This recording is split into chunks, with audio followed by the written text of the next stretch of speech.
What's up, adventurers? We all need food, even out here in the woods. And cooked food is even better. So how do I cook my food? If you want to know, then join me today's adventure. Let's have some fun. Oh yeah. Oh yeah, feels nice, man. So this is going to be our kitchen for today. It's a beautiful place. And let's start off with this pot right here. It's called the Toaks 750 milliliter pots. It comes in this orange bag right here, and attached I have this little igniter as a backup. And on the top here I have the tripod, the legs for the canister in case the ground is uneven. I'm lucky enough to have this small table right here. So let's get the pots out of the bag. Easy peasy. And as you can see, it got these handles right here. Pretty nice to have, although when it's on the burner these can get really hot, but they cool down really quick, so if you wait like 30 seconds or so, no problem. And on the top we have a lid. One neat little thing about the lid is it got this tiny little handle right here. You can fold down and it lays flat. But if you don't want to accidentally have it fall down and you can't grab it after you boil your water and all that stuff, when you have it up, you can slide it to the side and it gets into a groove here that makes the little handle not fall over. So you have to push it back. Then you can push it flat down to the lid again. Anyway, here's the burner. It's the JetBoil MightyMo. It also comes in a orange bag. And lastly, we have our gas canister. So as you can see, I can fit my entire kitchen in this little pot right here. Pretty neat. And by the way, it's called the 750 milliliter pots, but that is to the very brim. So unless you want to have it boil over the millisecond it starts to boil, then I would put like 650 milliliters in here max. That has luckily never been a problem for me. I can easily boil up 2 coffees in this one, easily fill up a bag of dehydrated meal.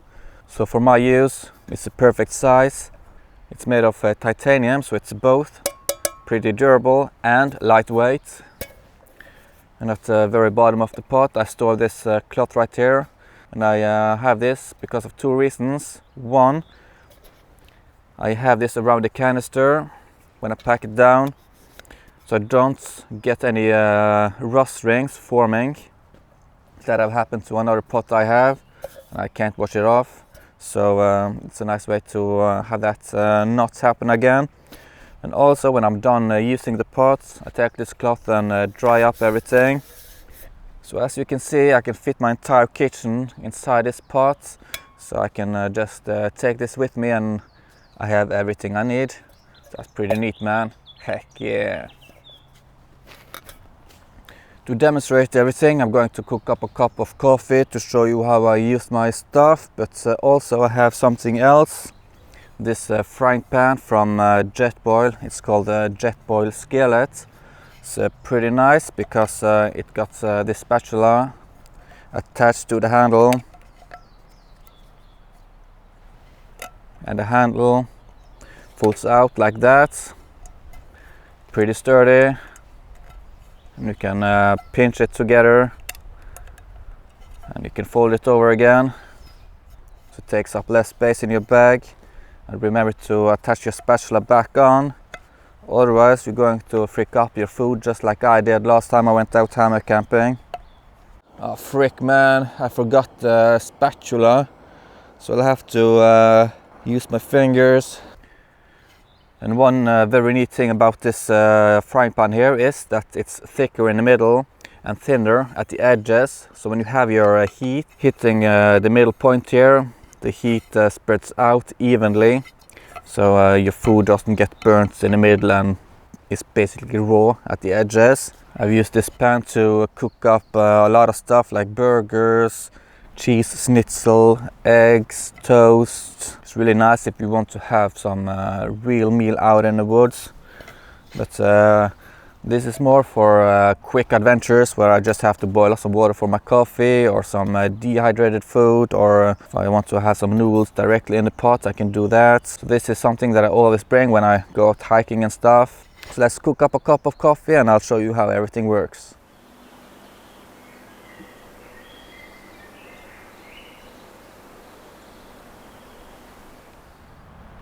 I just have to mention it's a beautiful day today in Norway. Everything is just perfect, man. Heck yeah. Without any further ado, let's cook up a cup of coffee. First off, I'm going to attach the stove on the gas canister. Just do a little turny right here, and it's attached. And then fold up these things right here where the cup is going to stand on. Nice. Attach the legs just for demonstration purposes.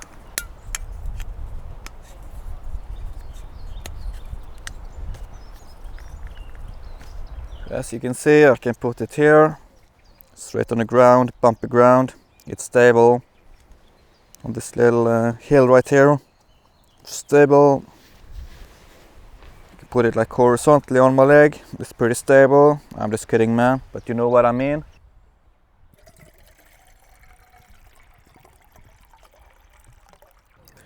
That should be more than enough. So let's put the bottle aside. And one of the reasons why I love this stove is that it has this igniter on. So I don't have to bring with me something like this or a lighter, whatever.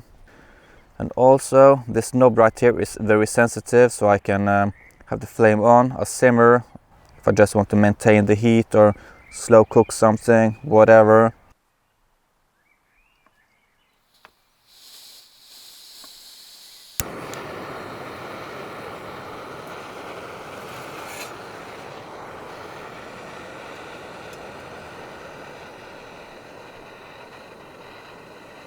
While it's heating up, I'm going to put the lid on, just so it contains the heat a little bit better.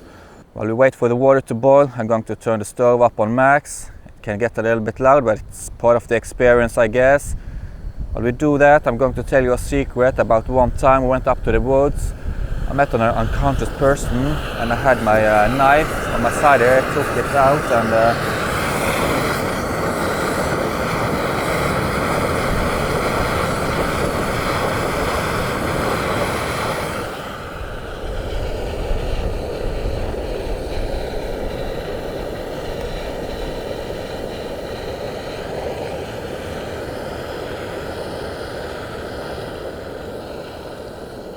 And just like that, guys, the water has boiled and I can finally make myself my well-deserved coffee. I'm going to use this cup from SOTO Summit.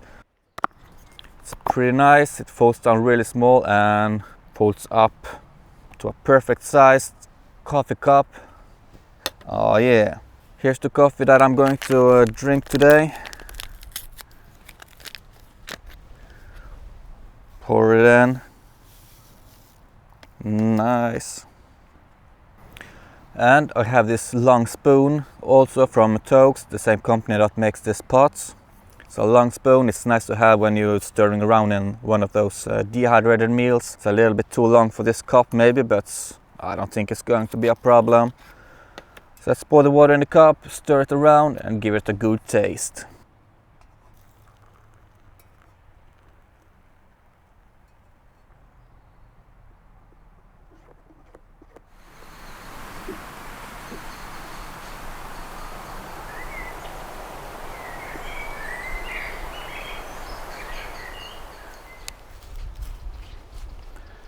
It's time to give this coffee a taste.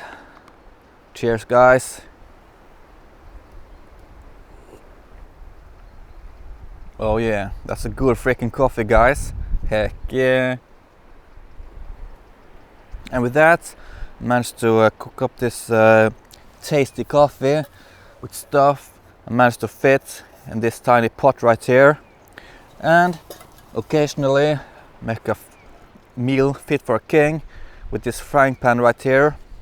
All the components that I've used today I've handpicked myself, so it's catered to my needs. If you want, for instance, a bigger pot, you can choose that. If you need a tinier gas stove that can fit in your smallest pocket of your backpack, you can choose that. There are certainly some very small ones out there on the market that works perfectly fine. There are some pre-built systems out there like JetBoil, Fire Maple and a ton of others. The good thing about those is that you buy one thing, you have everything you need. They are beginner friendly, you just turn it on and your water is cooked in no time.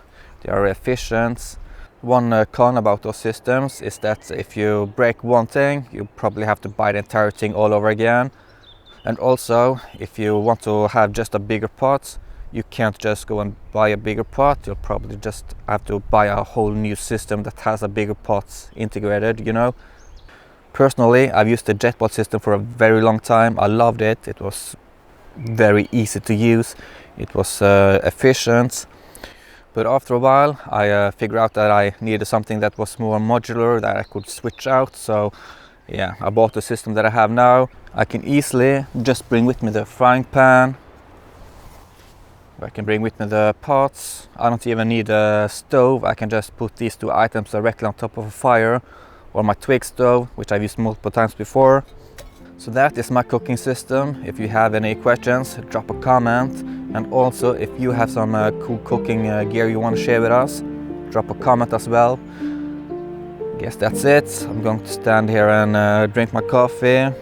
So yeah, thank you guys so much for clicking the like and subscribe buttons. I'll catch you guys next time. Oh yeah.